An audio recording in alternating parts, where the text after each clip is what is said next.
tea party? You've done well to make it this far. Have you enjoyed your stay on Rokenjima? The Golden Witch has granted you an invitation to a tea party. We hope that you choose to attend. Episode 1 Tea Party. Okay. Go on. Purgatorio.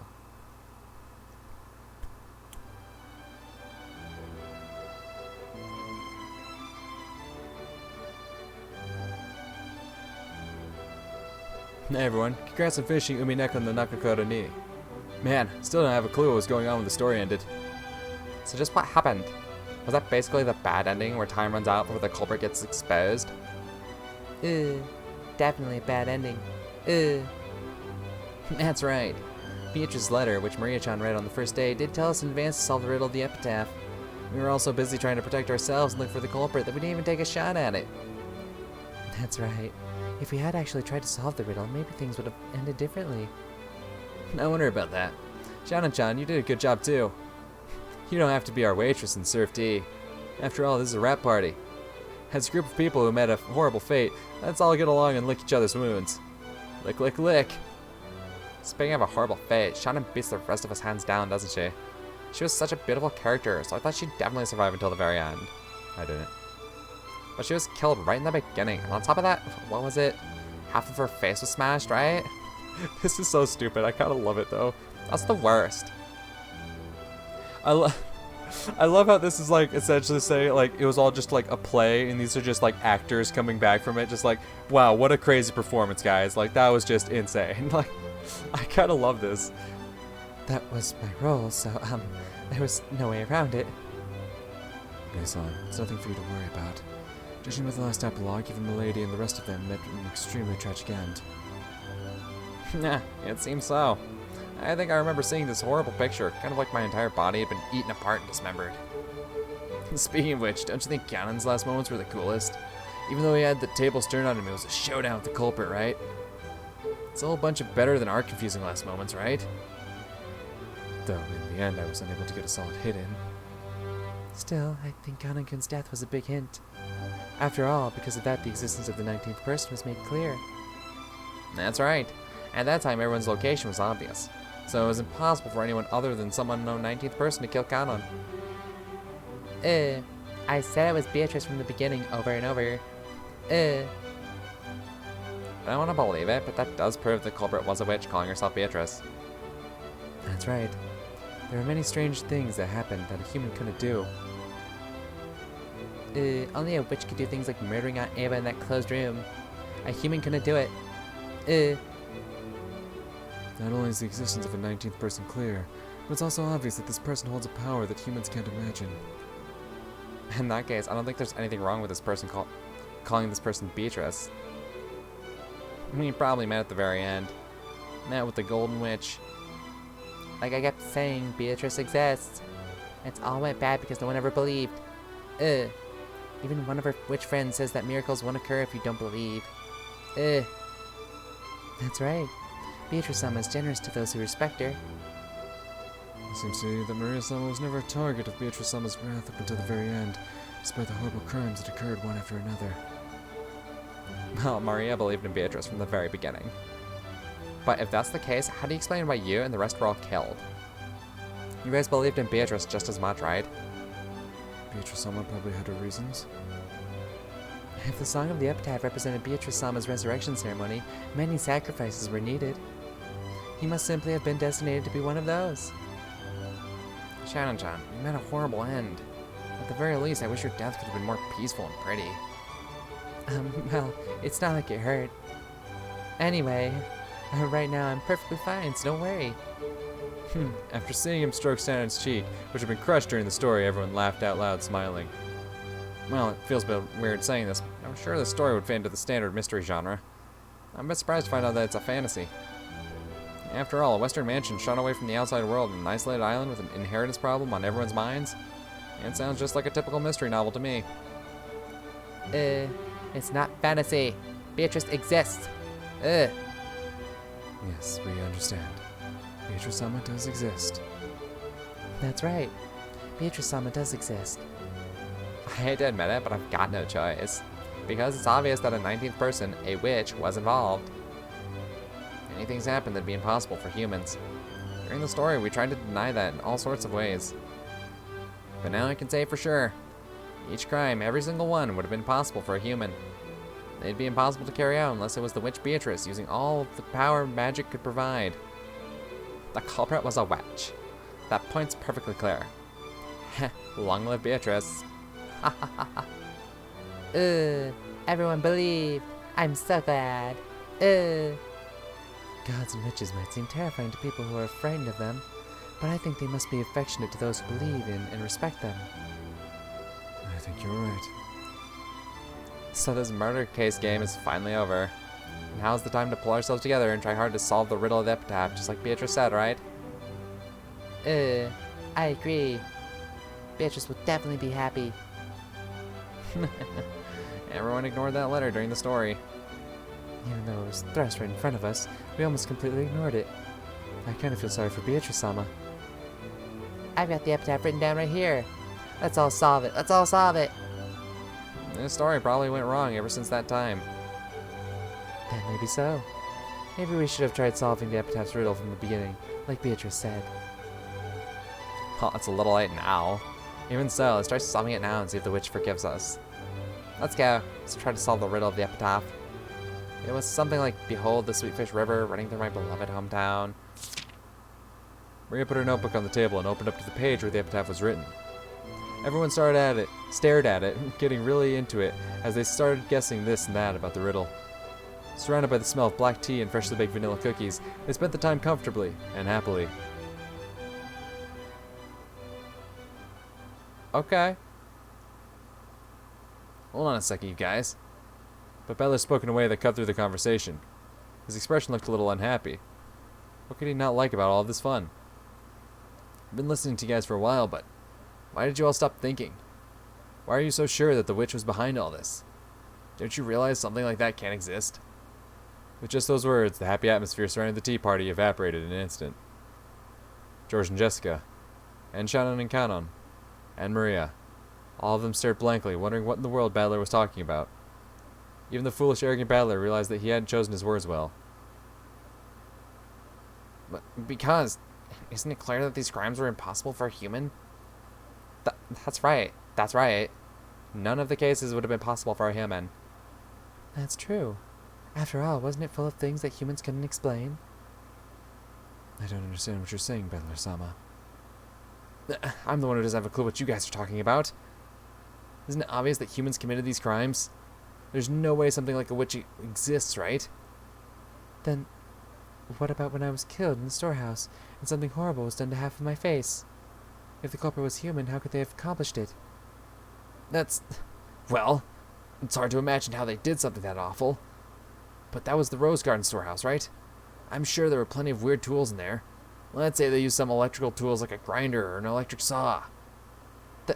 That's, Then, Battler, how do you explain Grandfather's disappearance from the study when it was a closed room? Even though the door was sealed, Grandfather just suddenly disappeared, right? We talked about that during the story, too. It's not impossible that Grandfather used some trick to fool the receipt. It's also possible that he went out of the window, fell down, and had Nazi lock the window from the inside. I can think of a bunch of tricks you could use without relying on magic. That makes sense, but in that case, Battler-kun, I'd explain the way my parents were killed in the guest room. The door was sealed by the lock and the chain. Naturally, the window was sealed too.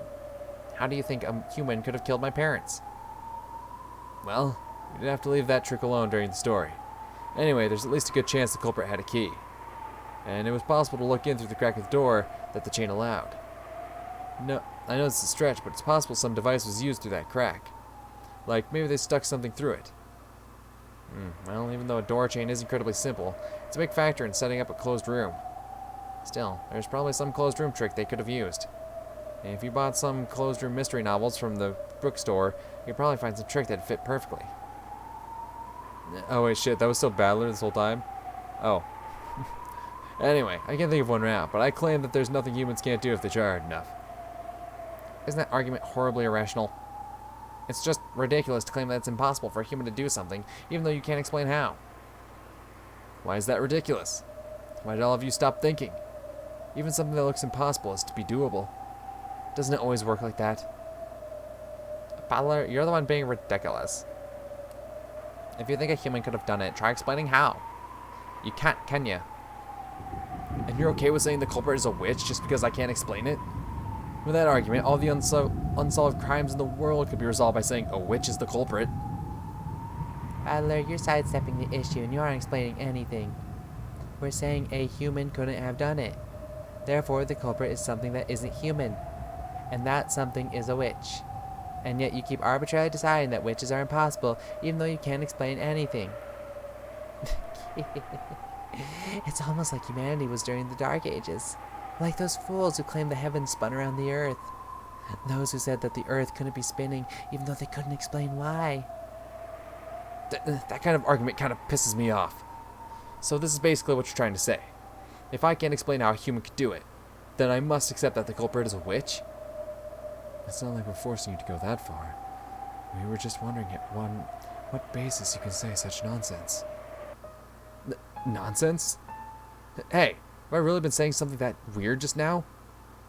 Am I the one who's crazy? You guys are really starting to freak me out. Battler-sama, when I died in the boiler room, I was killed by a 19th person who shouldn't exist. Can you explain how a human could have done that? At that time, the locations of the 18 were well known. Even so, I was killed. We talked about that in the story as well, right? Kumasawa-chan, for example. She said she followed right after you and headed down to the boiler room, but we can't know for sure whether that was a lie or not. For all we know, she might have entered the boiler room with you and caught you by surprise. Or maybe when you stepped into the boiler room, you activated some kind of trap, one that might have been set up to hit you with one of those ice picks. After all, the stink of grandfather's body was coming from the incinerator. Someone was bound to go and check, so if the culprit just set up a trap beforehand, they could easily have stayed away from that place and used the time of Kanonkun's death to create an alibi. You talk about a trap in the boiler room, but what kind of trap could that be? That's right. Following his death, everyone immediately ran over to the boiler room. But we didn't find any kind of weird device, did we? That is correct. Battler-sama, what kind of trap could I have been killed with? Well, I don't know that. But anyway, they must have used some kind of clever trap, or maybe someone's lying. Or what about this? Kanokun, what if the whole thing was just you play acting?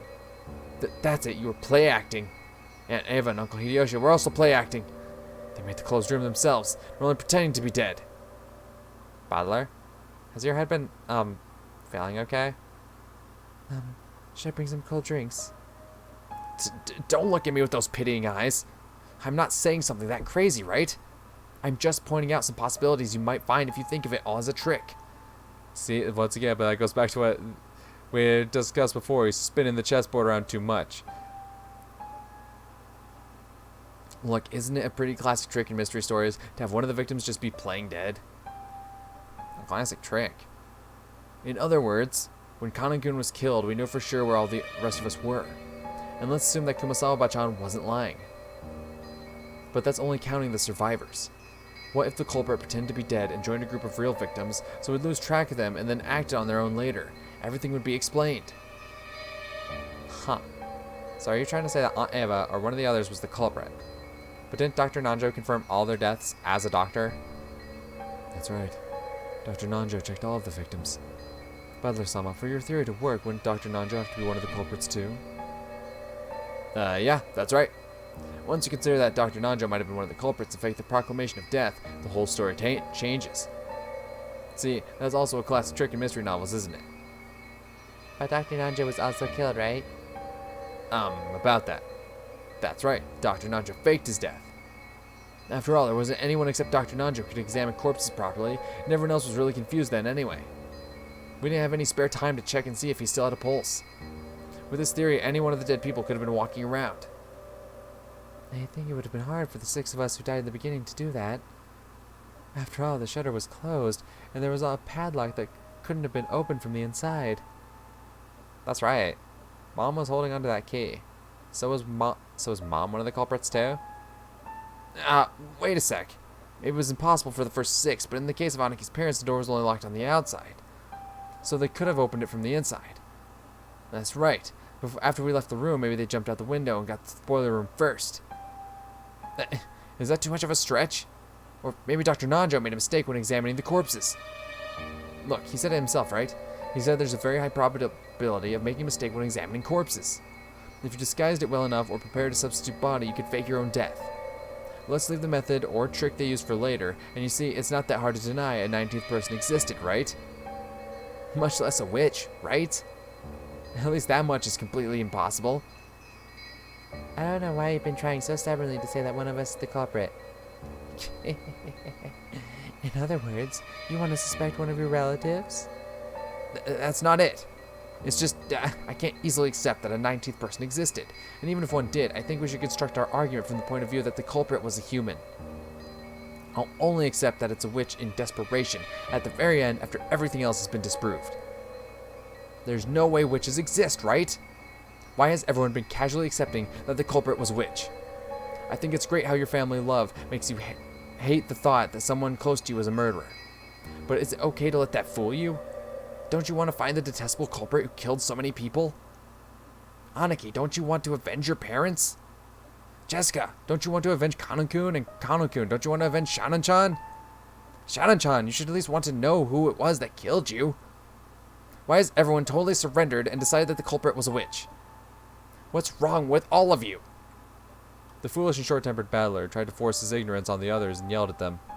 However, everyone just looked at him pityingly, silently watching over him. At that time, the wise Maria laughed and pointed out Battler's mistake.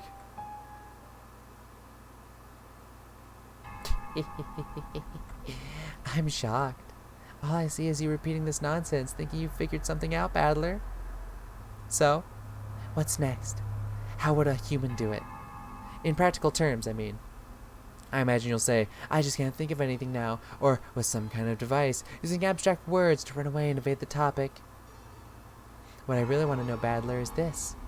Why don't you believe in Beatrice? She exists, so why don't you believe? Because she doesn't exist.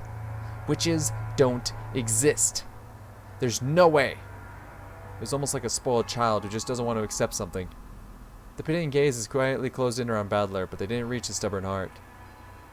You realize that you're acting just like a spoiled brat throwing a tantrum, right? Battler-sama, I understand your feelings, but Beatrice does exist. Battler-kun, why don't you believe? Even though there's so much proof. I don't accept the argument that the witch must have been behind everything just because I can't explain it.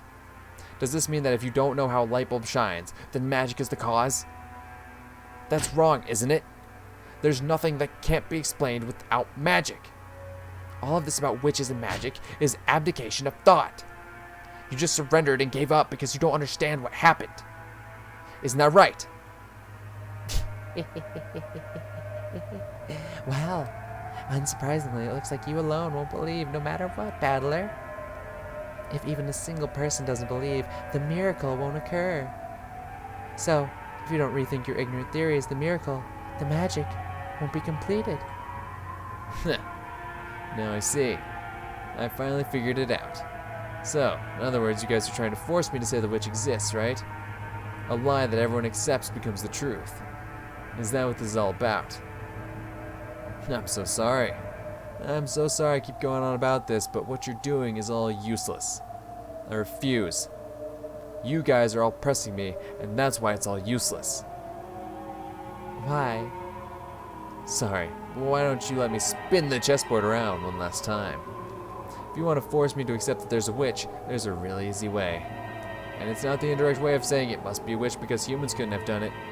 All you have to do is show me a witch doing it with magic.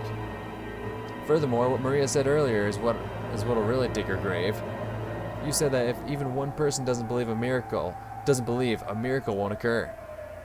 But real miracles happen when people believe in them or not. Even if I alone don't believe. So any miracles or magic or witches that exist only because I believe in them are downright lies.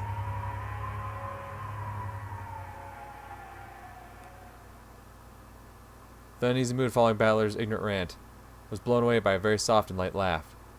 Whose laugh? Battler was surprised. He had never heard that voice before. When he looked at George and Jessica, Shannon, Kanan, and Maria, he noticed that they had suddenly gone respectfully silent. That's where it ends, right? It's not going to reveal it yet. Other than like, oh yeah, there's a... Oh shit, there she is! Holy shit, we finally got our reveal. God damn. It took us a while, but we're here. Beatrice. How amusing. I haven't met such a charming human for quite some time. What? Who are you? Don't you even know the host of the tea party you were invited to? How amusing indeed. This is Beatrice-sama, the Golden Witch who has lived for 1,000 years. It is an honor to be graced with your presence, Beatrice-sama. Please forgive Ballerkin's ranting. Ugh, this guy's just stubborn and he still doesn't understand the situation he's in. What a treat this is. Most witches get tired of living after the first 1,000 years. How nice it is to meet a man with backbone such as yourself every once in a while. It is quite an honor to be present when Beatrice shows herself, Battler. How astonishing. Are you really that desperate to make me believe that a witch at her 19th birth is the culprit? It's starting to get interesting. And it's all useless. You must be the illusion that Maria and the others call the witch Beatrice. And you'll only be allowed to exist if everyone believes it. You have that kind of a half existence, right? That's why you want to make me believe too. You can't exist because I alone don't believe in you. Isn't that right? Your powers of comprehension aren't bad for a mere commoner who knows nothing of magic. Yes, it seems you were born with a strong magic-resisting power. You're a natural enemy of us witches. No matter how much we turn your world upside down, you never believe in us. Therefore, the magic won't succeed. I accept that attitude of yours. I've got no clue what you're saying. It's very kind of you to go to all of the trouble of showing yourself to us. But I don't believe you exist in the slightest. It's true that many strange things happened during those 2 days. Like Maria said earlier, even though I think all the tricks could be explained, I still can't lay out the practical details of each one. However, that doesn't mean I'll surrender. I'm different from the rest of them, got it? This man built different. I'll never accept that it was the work of a witch just because I can't explain it. This keeps getting more amusing. Making you surrender will be worth my while. You're just the kind of man I'd like to force into praising my name. I'd love to try making a man like you kiss my toes. Hot. If you want to talk nonsense, talk all you want. I deny you exist. I'll explain all these events with humans and tricks. There's no room for even a speck of magic or witches. Wonderful. What a perfect way to divert oneself from 1,000 years of boredom. Then let me ask you. A short while ago, you said that using the crack in the door would be sufficient to kill Eva and Hideyoshi, right? Explain how they could have been killed using some human trick.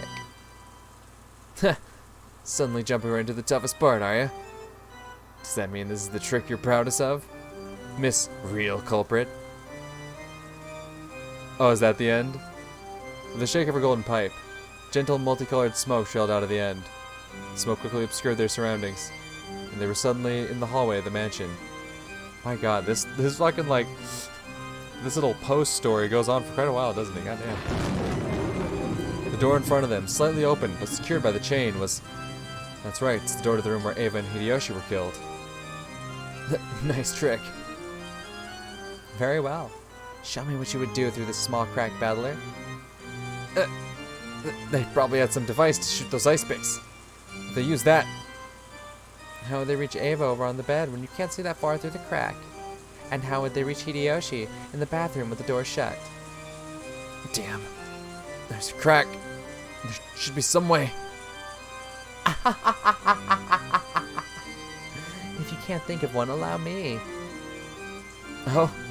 How would a witch do it? Come on, let's see your little trick. Battler, you're being rude to Beatrice. Yeah, quit being rude to the hot lady. How nice, how nice. What a charming man. That will make it even more fun to force him into submission. Oh, god, yes. You really want to make me kiss your toes that much? Only if I surrender. But watch. I'll definitely expose this trick. I'll make you kiss my ass instead. What a delightful man. I'll remember that promise. Weak witches kiss the behinds of demons to gain power, because there's no more humiliating oath. Just being told that makes me want to force you to surrender. Paying no mind to Balor's worthless ranting, Beatrice once again shook the golden pipe. That's right, that golden pipe was her precious magic cane. Come, arise, children. I am the guide of purgatory. Forgive the deadly sins and hold the 7 stakes. Guided by those magic words, which sounded like a command, 7 stakes gathered. They were the stakes of the 7 demons, symbolizing the deadly sins of sinful people. Beelzebub and Asmodeus, come, forgive the sins. Release the spirits of the sinners. What? The pigs of Beelzebub and Asmodeus responded to Beatrice's call. The 2 stakes, the demons, were sucked in through the crack of the door like billiard balls struck by a cue stick. Then several scattered noises refracted through the wall, making a sound like a woodpecker. Ugh. At the end, a pleasant sound could be heard.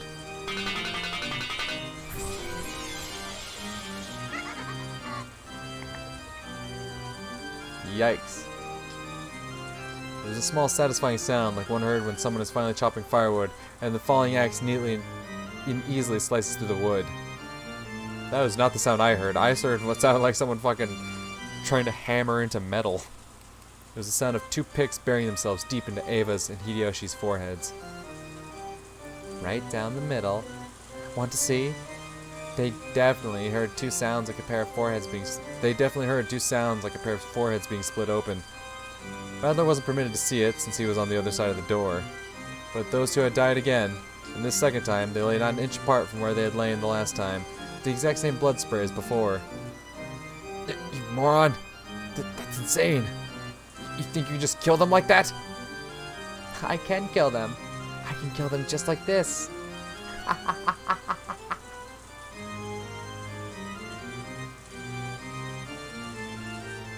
Suddenly they were no longer in the hall, but seated at the tea party they had started from. Oh. Everyone but Badler was sitting meekly, but Kana was moaning, fresh blood dangling from his mouth. What a rude thing to do at a tea party. Satan's stake was buried deep into Kanon's chest. Kanon-kun! Kanon-kun! Damn it! Badler was the only one getting agitated. George, Jessica, Shannon, everyone else was meekly hanging their heads like students being yelled at by their teacher. Kanon was captivated by a trifling anger and tried to disturb my banquet. Being easily captivated by anger is your deadly sin. Cleanse yourself, repent, and do it over.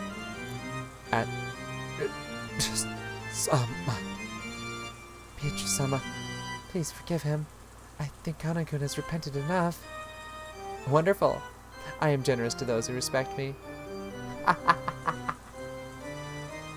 Don't screw with me! You think I'll accept your existence because of this cheap act? Like hell, you're a 1,000-year-old witch. Your tricks aren't 1,000 years old. They're just the sum of a century of classic tricks from the mystery genre.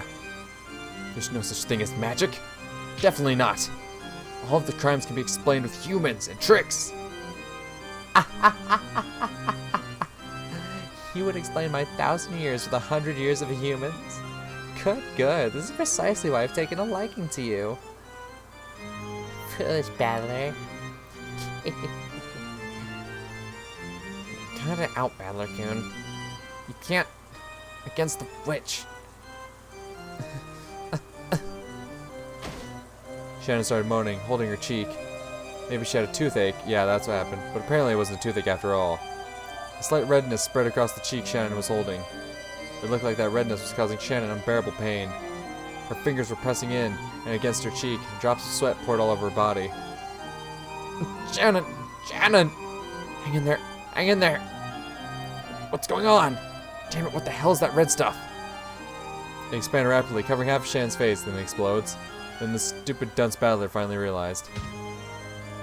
Please, Badler-kun. Please believe in Beatrice. I beg you. Because you won't believe. The magic is dissolving. For the first time in his life, Badler heard that sound, like a pomegranate splitting. Oh. The red spray even landed on Badler's face. Poor Shannon's face had been split in half, and the last horrible moments in that storehouse were repeated once again.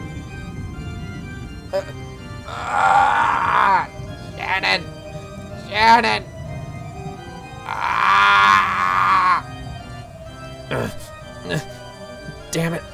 Damn it! Stop it! Stop it! Stop it! Don't humiliate the dead! Don't humiliate the dead!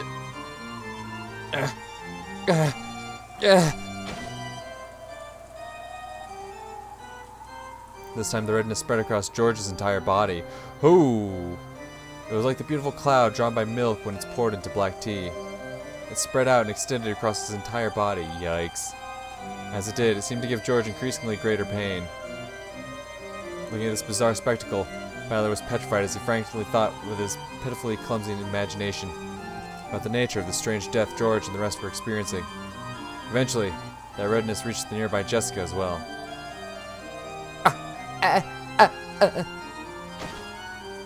Stop it! Stop it! Stop it! What did Aniki do? What did Jessica do? Just stop it! Butler, don't let the witch break your spirit. Deny her. Erase her. As long as at least one person denies her, she's an illusion that can't exist. Are you okay, Jessica? Aniki! George was no longer recognizable as human.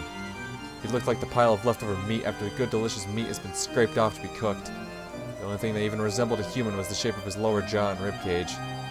It was clear that Jessica, who was covered with a steadily strengthening redness, was approaching the same fate. Butler, quickly, believe in Beatrice. You don't. Everyone's magic will dissolve. But, Maria, it's all over your body too. I revive all the dead with my magic. But as long as you don't believe, that magic will hold no true power. But I'm sure that a man like yourself won't surrender to something like this, right? Butler, we didn't want to doubt our friends. We refused to face reality and gave it to the witch. But, Butler, you won't give in to the witch. Jessica! Jessica! Ah! Poor Jessica met the same end. Just like George, she ended up like a butcher's leftovers. George and Jessica were now so destroyed, melted, and mixed up, it was impossible to tell them apart.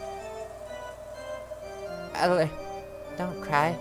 Beatrice will restore the dead over and over, so there's nothing to be sad about. So, even if we die, we're still just fine. The redness began eating into the whole of Maria's body. The foolish battler watched and screamed. Jesus Christ. I won't forgive you. I'll never forgive you. A witch? Magic? I'll risk my body and soul to deny you. No matter what happens, I can't accept you. Now that you've gone so far to piss me off, I'll never forgive you. I won't forgive. I won't forgive. I definitely won't forgive you. You'll regret making me, Ushiromi, a battler, your enemy. I'll deny you no matter what. Oh, no matter how baffling things get, it can all be explained by humans. I'll erase every cell of you from this world. Well said. Battler, was it? That's just the thing to divert me from my 1,000 years of boredom. Come, explain. Try explaining it all with humans and tricks. And learn how lowly humans are. Let's see if what humanity has built up in 100 years can oppose my 1,000 years. That's what will make me forcing you to submit so pleasant. So tell me, you who call yourself Battler, what about Maria's letter? How the 6 were killed? The shutter? The receipt seal? The closed room with the chain? Kanan in the boiler room? Genji and the others in the lounge? Natsu's suicide? The riddle of the epitaph? The location of the hidden gold? Yes, Battler, why don't you show me the power of humans?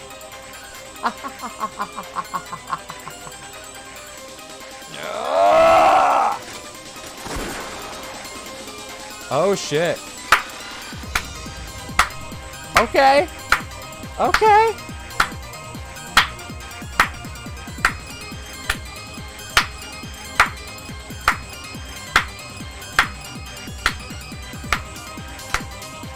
I like this music. It's good.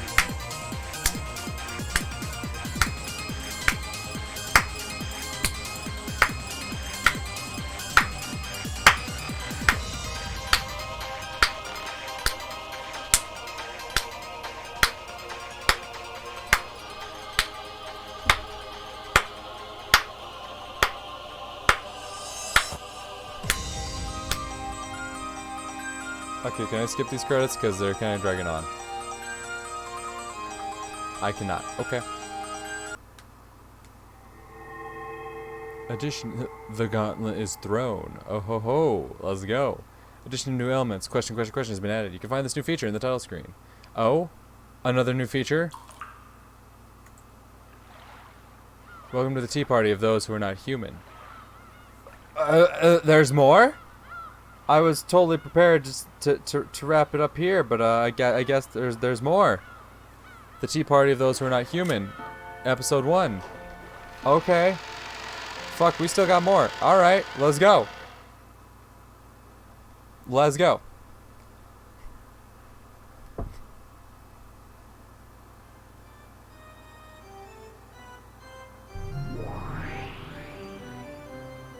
Okay. What sort of black tea shall I prepare next? Allow me to display every refined tea that ever was and ever shall be. Dried plum black tea. The kind that goes for 200 yen a pack. For 1,000 years I have been fond of black tea, but I didn't know of such a thing. I will never tire of living in this world. Be it though. You don't have to display such hostility.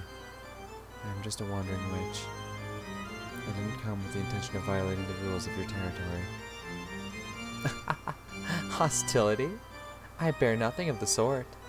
I am just terribly concerned with seeing to it that the legendary witch Lady Burncastle is well attended to. You misunderstand. I am powerless.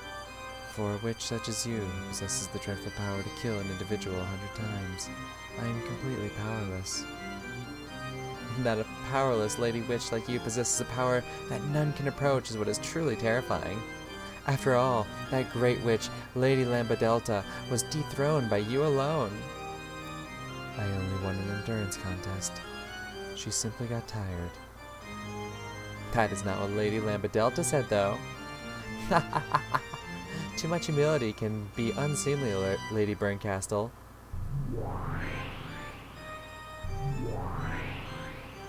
That girl has a dreadful power.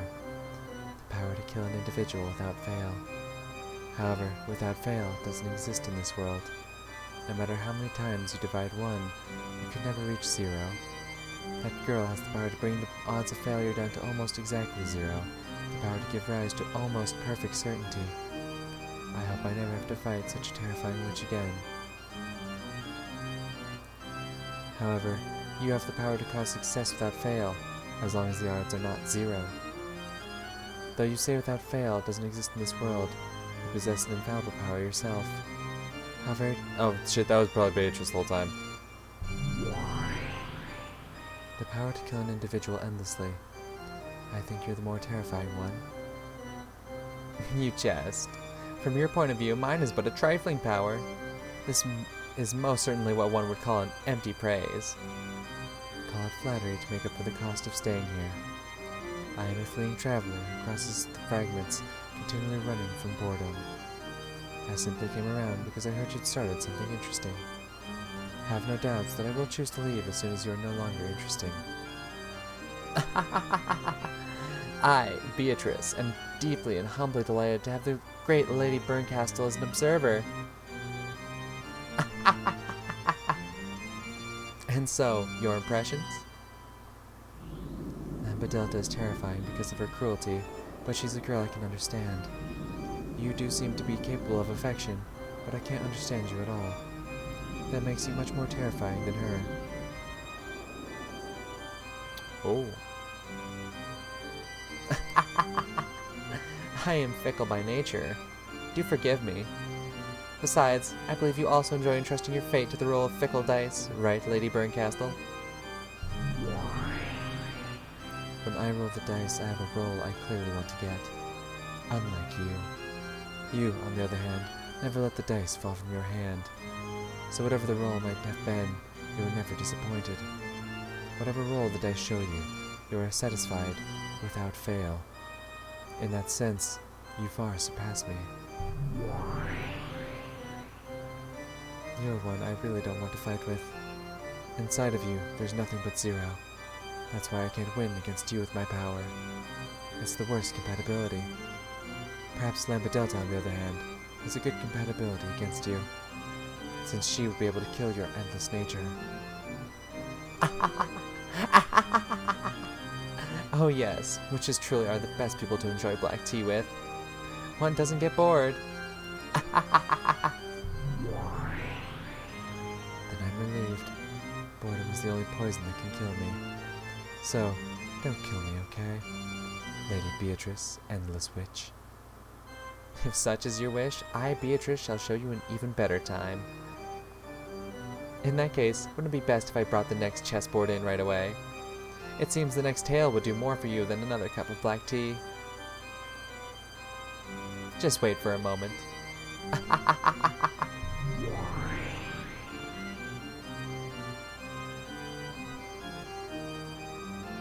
Something troublesome seems to have taken a liking to you.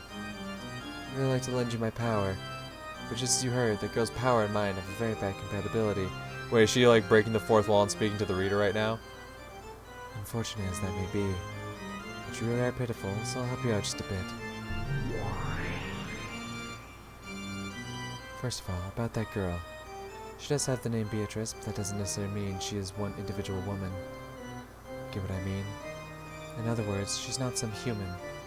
Her existence is a personification of the rules of this world. To beat her, you have to expose the rules of this world and unravel them. Perhaps this can be likened to learning the rules of chess by watching a game.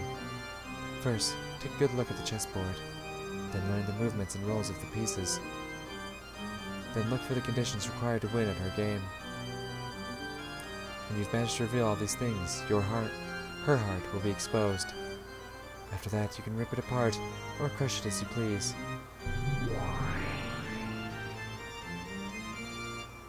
I am being quite generous. In the past, when I had a human body, it took me 100 years to notice even this much. This is my meager farewell gift to you, the pitiful one captured by Beato. It's just like a spoon. A spoon can be used for more than just drinking soup. You can use it to dig through the prison you're locked in, or as a weapon to gouge the witch's eyes out. Of course, you can also use the spoon to continually sip the watery soup inside your eternal cell. Don't get the wrong idea. I have no intention of becoming your ally. I do feel empathy for you, but I won't help you. It's like I'm sitting in front of the television, yelling at you on the other side, even though my voice won't reach you. So you understand that I am a witch, right?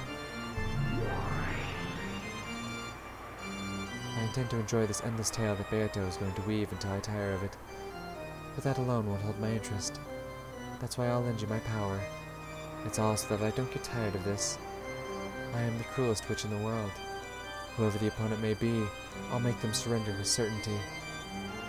Even if it's Beatrice, the Endless Witch, okay? You are my game piece. Give it your best shot. I'll give you advice sometimes out of her sight. Don't bore me, okay?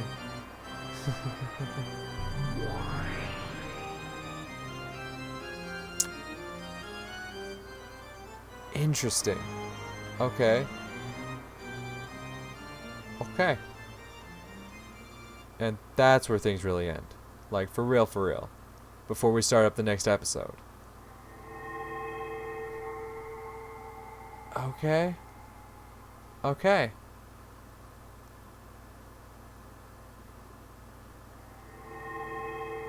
Addition of new features. The next episode's lock has been removed. Finally. We did it.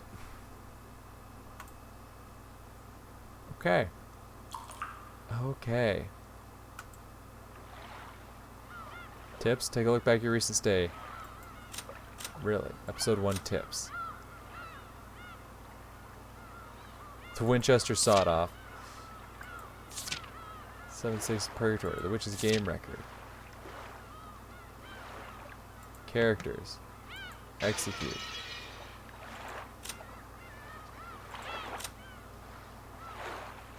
Oh my god. Even though she was given a precious invitation to the Golden Land, a single fool refused to believe in the witch, and all the magic disappeared. She was then chewed to bits by demons and went to hell. Holy fuck. Okay. My god. Even though everyone was getting along so well after being reunited in the Golden Land, all the magic came to nothing because of a certain hard-headed fool. Afterwards, the demons chewed him to the bone, and he went to hell. God damn. Missing.